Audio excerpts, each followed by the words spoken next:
Today we're going to run through the different quarter marks you may see in the show ring and how to achieve them. We're starting with traditional show pony marks, which would be seen on both show ponies and hacks. We start off by dampening the coat with water and a brush to ensure all the hair is wet.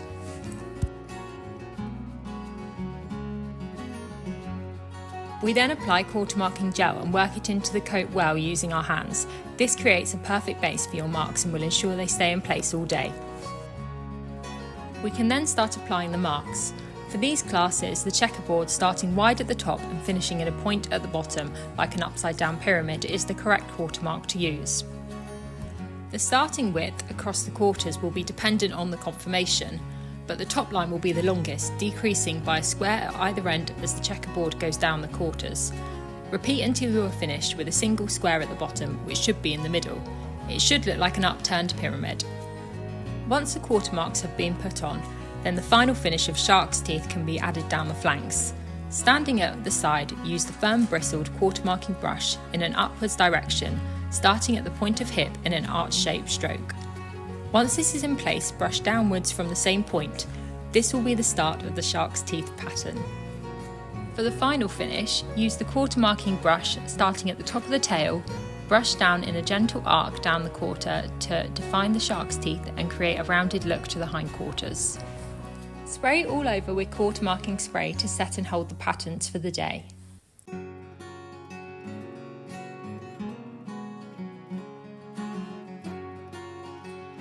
We will now go over the correct marks for hunter ponies, riding horses, cobs and hunters. Quarter markings for these are plainer and bolder than those used for show ponies and hacks.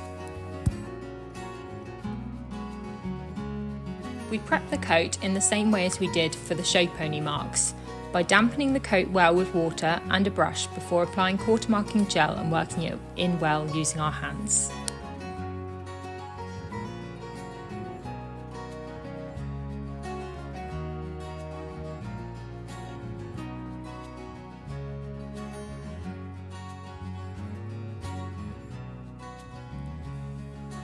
We then use our hunter marking comb to create 3 stripes down the coat.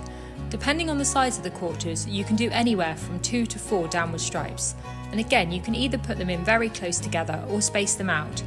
Around an inch apart is an average distance to space them. Alternatively, a V-shaped mark can be brushed into the coat. These are particularly good at emphasising the roundness of the quarters on cobs and larger horses and create a simple but effective look. As with the show pony, we then apply the shark's teeth, standing to one side using the quarter marking brush in an upwards direction, starting at the point of hip in an arch-shaped stroke. Once this is in place, we brush downwards starting at the same point. We finish the marks off in the same way, brushing a gentle arc down the quarter to create a sharp and defined finish.